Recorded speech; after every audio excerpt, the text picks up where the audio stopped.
Chemistry वाले sir, आपका स्वागत करते हैं। मैं मनोज कुमार बंसल, केमिस्ट्री वाले सर से।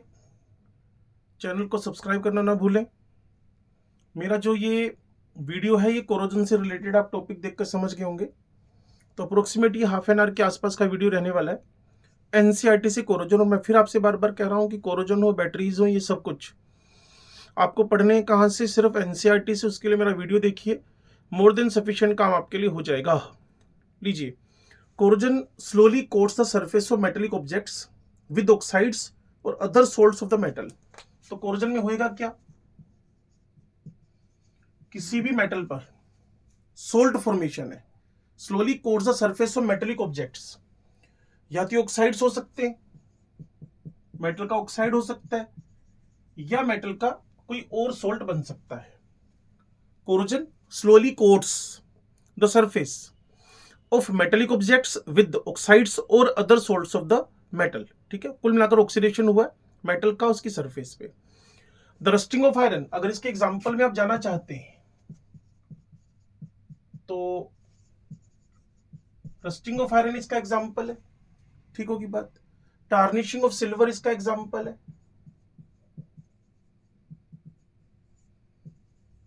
सिल्वर का मटमैला हो जाना, टार्निशिंग ऑफ सिल्वर इसका एग्जांपल है। Development of green coating on copper, green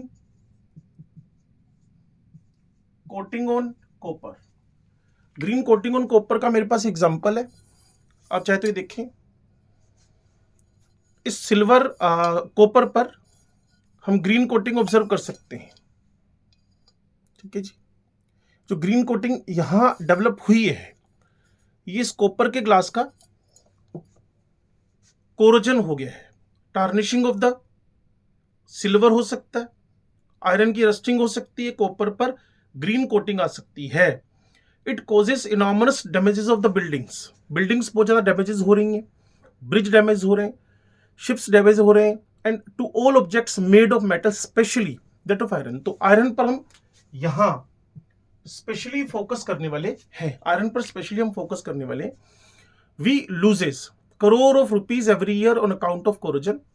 normal line, तो नुकसान तो हो ही रहा है, आपको पता ही है। In corrosion a metal is oxidised by the loss of electron. अब कोरोजन में हो क्या रहा है? किसी मेटल का ऑक्सीडेशन होने की वजह से उसने इलेक्ट्रॉन क्या किए? लूज किए। और वैसे भी आप समझते हैं ऑक्सीडेशन एक ऐसा प्रोसेस है जिसमें इलेक्ट्रॉन निकलते हैं। De electronation is oxidation. In corrosion of metal is oxidised by the loss of electron to oxygen and formation of oxide. ये ऑक्सीजन को इलेक्ट्रॉन डोनेट होंगे और यहां आपके पास मेटल के ऑक्साइड का फॉर्मेशन हो जाएगा।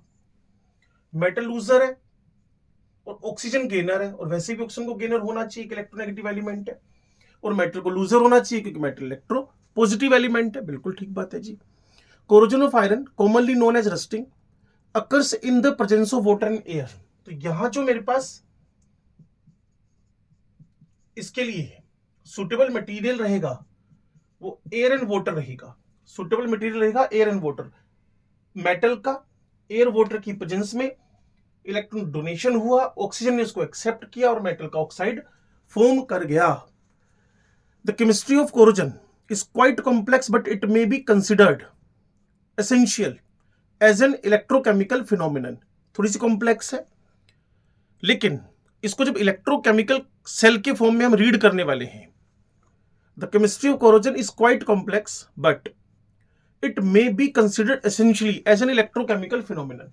तीसरी बात, जो कोरोजन आप पढ़ रहे हैं, तो जितना आपने इलेक्ट्रोकेमिस्ट्री में पढ़ा है, तो ये कहीं ना कहीं इलेक्ट्रोकेमिकल सेल या फिर गैल्वेनिक सेल का फंडा या फिनोमिनन है। गैल्वेनिक सेल का फंडामेंटल या फिनोमिनन है, गैल्वेनिक सेल का फंडामेंटल या फिनोमिनन है। ठीक हुई बात।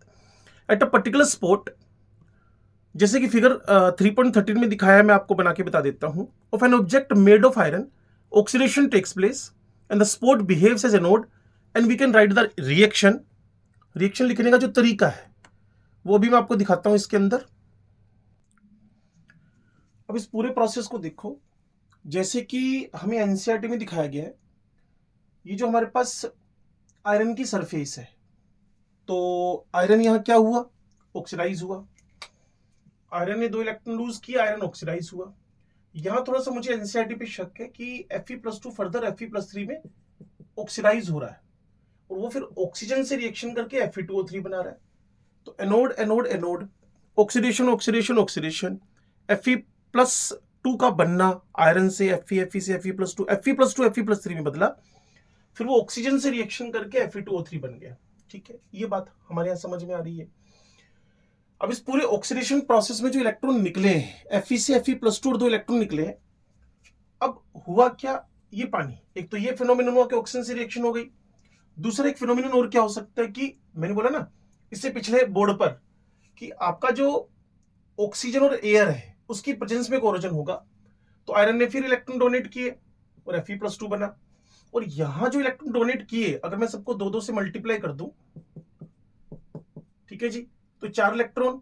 और आपको पता है जब वाटर के 2 मोल 4 H+ और 4 OH बनाएंगे तो ये चारों के चार ऑक्सीजन एक्सेप्ट करके ऑक्सीजन बना देंगे और यही ऑक्सीजन फिर Fe+2 से Fe+3 बनने पर क्या होएगी, इजीली Fe2O3 बनाने वाली है।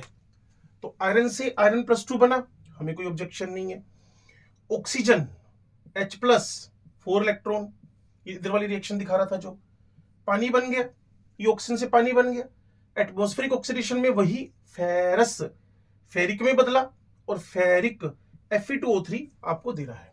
तो कुल मिला के जितना एसिडिक मीडियम होगा, सोचें इलेक्ट्रॉन डोनेट हो रहे, तो इस इलेक्ट्रॉन को कोई एक्सेप्ट करने वाला हो, जितना ज्यादा एसिडिक मीडियम होगा उतना आयरन के डोनेट हुए इलेक्ट्रॉन एक्सेप्ट हो जाएंगे, उतना कोरोजन प्रमोट होगा। आयरन से Iron+2 बनना, ऑक्सीजन से रिएक्शन होकर Fe2O3 बनना, आयरन का Iron+2 बनना और उसके इलेक्ट्रॉन को वाटर ने खाया और फिर 4H+2 ऑक्सीजन बना। एक तो नॉर्मल ऑक्सीडेशन रिडक्शन है, नॉर्मल ऑक्सीडेशन रिडक्शन है, एक एटमॉस्फेरिक ऑक्सीडेशन रिडक्शन है। दोनों बातें यहां बोर्ड पे लिखी हुई है, जो हमें एनसीईआरटी के डायग्राम 313 में समझाकर दिखाया गया है।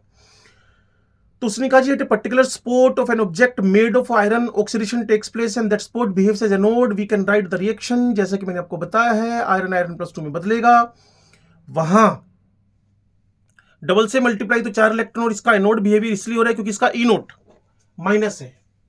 आयरन का एनोडिक बिहेवियर इसलिए हो रहा है क्योंकि इसका जो ई नोट है वो माइनस है।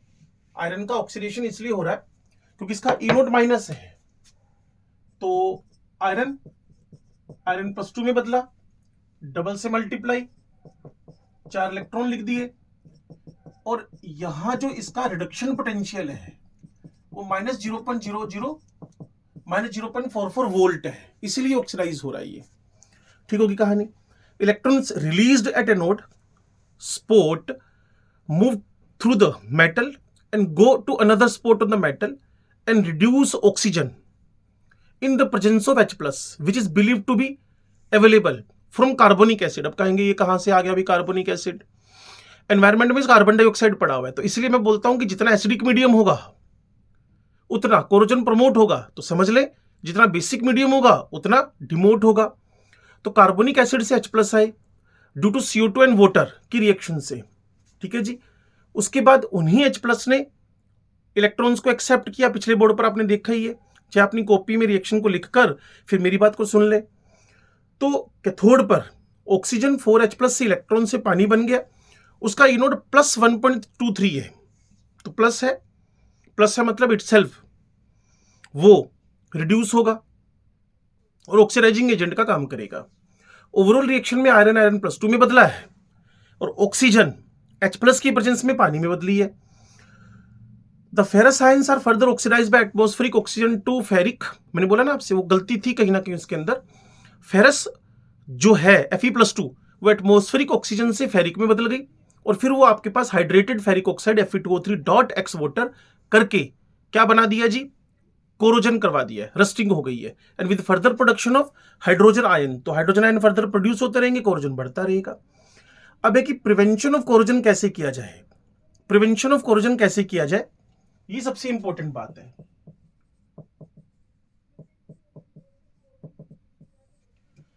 Prevention of corrosion is the primary importance.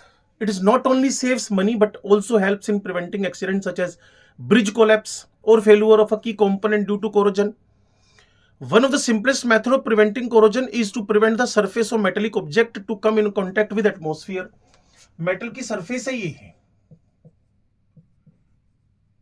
ये वाली, इस पर पेंट कर दो तो ये डायरेक्ट एटमॉस्फेरिक टच में है, एटमॉस्फेरिक टच में नहीं आएगा। जब एटमॉस्फेरिक टच में नहीं आएगा तो कोरोजन का प्रिवेंशन हो जाएगा। Prevention of corrosion is of the primary importance, one of the simplest method कि हम सरफेस को एटमॉस्फेयर के टच में ना आने दें। This can be done by covering the surface with paint और by some chemicals like bisphenol. Surface पर आप बिस्फिनोल, पेंट तो लग ही रहा है, बिस्फिनोल भी लगा सकते हैं, bisphenol. Another simplest method is to cover the surface by other metal. Metal को मेटल की सरफेस से ही कवर कर दो, जैसे कि टिन से, जैसे कि जिंक से। क्लियर? कारण क्या है? क्योंकि मेटल से ज्यादा, जिस मेटल का प्रिवेंशन कराना है उस मेटल से ज्यादा एक्टिव, जिस मेटल का प्रिवेंशन कराना है उस मेटल से ज्यादा एक्टिव मेटल का ही तुम्हें कवरिंग करवानी पड़ेगी, क्योंकि इसका रस्टिंग रुक जाएगी और ये कैथोड की तरह काम करेगा। और ये भाई साहब जो ज्यादा एक्टिव है, जैसे कि मैंने आपको इलेक्ट्रोकेमिकल सीरीज में एप्लीकेशन में बताया था, तो वो एनोड काम करने लगेगा। दैट एन इनर्ट और react to save the object. An electrochemical method is to be provide a sacrificial electrode of another metal, magnesium, zinc, magnesium और इसमें ऐड कर दो sacrificial protection के अंदर, which corrodes itself, जो खुद कोरोड हो जाएगा, ऑक्सीडेशन हो जाएगा, नोड का काम करेगा और दूसरे ऑब्जेक्ट को क्या कर लेगा? सेव कर लेगा। अब हमें क्या किया गया है? कुछ given the standard electrode potential K plus से K, Ag प्लस से Ag, Hg प्लस 2 से Hg, Mg प्लस 2 से Mg, क्रोमियम प्लस 3 से क्रोमियम। इन मेटल्स को हमें अरेंज करना है, इन मेटल्स को हमें अरेंज करना है उनकी रिड्यूसिंग पावर के हिसाब से। वो मैंने आपको बता रखा है कि अगर किसी को रिडक्टेंट रिड्यूसिंग पावर पूछा है तो आपको एक ऑक्सीडेशन नंबर हाई होएगा, एक ऑक्सीडेशन नंबर लो होएगा। तो जो लो ऑक्सीडेशन नंबर है उसको आप रिड्यूसिंग एजेंट बोलेंगे। और इसके अलावा किसी को रिड्यूसिंग पावर देनी हो तो SRP inversely proportional to reducing power. तो यहां सबसे कम जो मुझे दिख रहा है वो दिख रहा है जी पोटेशियम का, तो पोटेशियम जबरदस्त रिड्यूसिंग एजेंट हुआ। दूसरा मेरे पास मैग्नीशियम हुआ। तीसरा मेरे पास माइनस में क्रोमियम आ रखा है। फिर उसके बाद मेरे पास मरकरी हुआ। फिर मेरे पास little bit higher value of E naught से सिल्वर हुआ। ठीक है जी। तो ये हमारे पास रिड्यूसिंग के डिक्रीजिंग इंक्रीजिंग, इसमें उल्टा डाल देना जी। Depict the galvanic cell in which the reaction, ये क्वेश्चन है हमारे पास। तो सैक्रिफिशियल प्रोटेक्शन करके वो कोरोजन की एंडिंग कर गया। तो यहां ये क्वेश्चन है, इसका हम एक अलग वीडियो बना देंगे। तो मेन है कि कोरोजन की हमने एंडिंग कर दी है। और थोड़ा सा आप लॉजिकली चैप्टर को पढ़ लें, सीख लें, फिर आप इजीली इस चैप्टर को बिना बोदर के समझ पाएंगे। ठीक है जी। थोड़ा टाइम की कमी है इसलिए मैं कम वीडियो बना पा रहा हूं, लेकिन कोशिश मेरी है कि जब तक हम 7th में तक पहुंचे मेन बातें आप तक मैं पहुंचा दूं। Thank you.